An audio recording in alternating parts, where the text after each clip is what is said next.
नमस्कार, मैं आशुतोष आपका अपने परिवार रोजगार अभियान में स्वागत करता हूँ। दोस्तों, आज हम पढ़ेंगे मानव रक्त। दोस्तों, मैं आपको बता दूं कि मानव रक्त से हर एग्ज़ाम में क्वेश्चन देखने को मिलते हैं, तो आज उसी टॉपिक पे हम चर्चा करेंगे। दोस्तों, मैं आपको बता दूं कि ब्लड ग्रुप की खोज कार्डलैंड स्टीनर नामक वैज्ञानिक ने किया था। उन्होंने सर्वप्रथम हमें ये बताया था कि जो हमारे बॉडी में रक्त होता है वो 4 प्रकार के ग्रुप में बटा हुआ है। ओके, इसमें पहला ग्रुप है आपका ए ग्रुप, दूसरा बी ग्रुप, तीसरा हमारा आता है ए बी ब्लड ग्रुप और चौथा लास्ट का जो ब्लड ग्रुप है वो ओ ब्लड ग्रुप के नाम से जाना जाता है। इसमें ए बी ब्लड ग्रुप जो होता है उसे सर्वग्राही रक्त समूह के नाम से जाना जाता है, जबकि हमारा ओ ब्लड ग्रुप सर्वदाता रक्त समूह के नाम से जाना जाता है। सर्वग्राही कहने का मतलब ये है कि जो ए बी ब्लड ग्रुप का व्यक्ति होगा वो किसी भी ब्लड ग्रुप वाले व्यक्ति से रक्त ले सकता है, जबकि ओ बी जो हमारा ओ ब्लड ग्रुप है वो किसी को भी अपना रक्त दे सकता है, किसी भी ब्लड ग्रुप वाले व्यक्ति को अपना रक्त दे सकता है। ए बी ब्लड ग्रुप में कोई भी एंटीबॉडीज़ नहीं पाए जाते हैं, जबकि जो रक्तदाता जो ओ ब्लड ग्रुप का व्यक्ति है उसमें 2 एंटीबॉडीज़ जबकि कोई भी एंटीजन नहीं पाया जाता है। ऊपर मैंने आपको ये बताया है कि जो ब्लड प्रेशर है, रक्तदाब जिसको हम रक्तदाब बोलते हैं, कि रक्त जो ब्लड प्रेशर ऊपर या नीचे होता है उसको मापने की जो प्रक्रिया है वो स्फिग्मोमैनोमीटर यंत्र के द्वारा किया जाता है। ओके दोस्तों, आप नीचे देखेंगे, मैंने आपको नीचे ये बताने की कोशिश किया है, आप नीचे देखिएगा।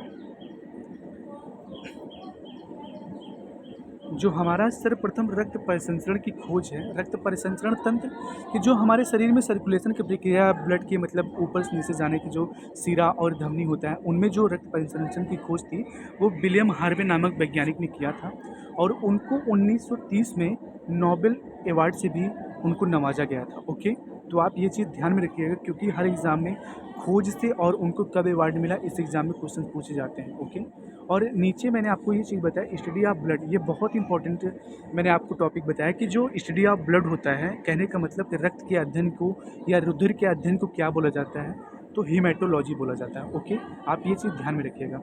ब्लड को शुद्ध करने की प्रक्रिया, मोस्ट इंपॉर्टेंट चीज़ मैं आपको बताने वाला हूँ कि जो आपको रक्त को शुद्ध करने की प्रक्रिया होती है वो डायलिसिस के नाम से जानी जाती है। और डायलिसिस प्रक्रिया जो होती है वो किडनी नामक यंत्र, किडनी को हम क्या बोलते हैं, किडनी को हम ब्रिक भी बोलते हैं, तो आप ये चीज़ ध्यान में रखिएगा। किडनी को हम ब्रिक बोलते हैं और ये जो डायलिसिस होती है, क्योंकि आपको पता है कि रक्त को शुद्ध करने की जो प्रक्रिया है वो किडनी करती है, तो अगर रक्त को जो शुद्ध करने की प्रक्रिया के लिए हम डायलिसिस नामक शब्द का प्रयोग किए हैं। ओके, और मैं आपको बता दूं जो ब्लड ग्रुप होता है, ब्लड का जो रक्त होता है उसका जो कलर लाल होता है तो वो हीमोग्लोबिन के कारण होता है। ओके, आप ये चीज़ ध्यान में रखिएगा, कॉमन क्वेश्चन है बट हर एग्जाम में क्वेश्चन पूछे जाते हैं। ओके, मैं आपको बताना चाहूँगा कि जो हमारे शरीर में जो ब्लड जमता है, ब्लड जैसे आपको पता है कि जैसे आप जैसे रक्त समूह, जैसे आपके शरीर में कहीं भी चोट लगता है तो जो हमारे शरीर में रक्त का जमाव होता है वो फाइब्रिनोजन के कारण जो होता है, वो एक प्रोटीन होता है उसके कारण और थ्रोम्बिन के कारण जमाव होता है हमारे शरीर में। ओके, और इसमें जो विटामिन यूज हो जाता है, क्योंकि देखिए अगर आपको वहाँ पे विटामिन का ऑप्शन नहीं देता, क्योंकि विटामिन में तो आपको विटामिन के की वजह से आपको पता है कि विटामिन के की वजह से हमारे जो रक्त का थक्का बनता है, बट अगर मैं आपको बता दूं विटामिन की बात नहीं करता तो वहाँ पे आपको वो 2 ऑप्शन थ्रोम्बिन या फाइब्रिनोजन कर देगा, तो आपको वहाँ पे ये टिक करना होता है। ओके, और मैं आपको बता दूं हमारे जो हीमोग्लोबिन होता है, हीमोग्लोबिन में आयरन नामक एक पदार्थ जो होता है, आयरन नामक एक तत्व पाया जाता है। और जो हमारे शरीर का जो ब्लड का पीएच वैल्यू होता है मैं आपको बता दूं 7.4 होता है।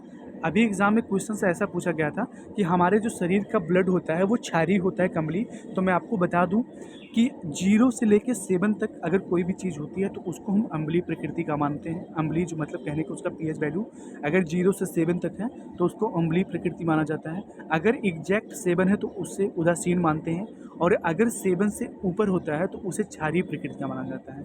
तो यहाँ पे 7.4 है तो जाहिर सी बात है हमारा जो ब्लड ग्रुप होगा वो क्षारीय प्रकृति का होगा। ओके, और जो आप ये सबसे इम्पोर्टेंट चीज़ मैं आपको बता दूं कि हमारे शरीर में ब्लड जमने का, जैसे ब्लड नहीं जो जमता है उसका मेन कारण हिपैरिन नामक एक पदार्थ होता है।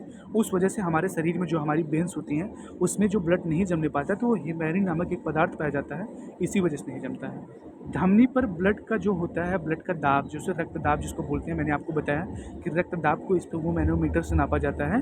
तो आप धमनी पर ब्लड का जो दाब होता है वो 120/80 होता है।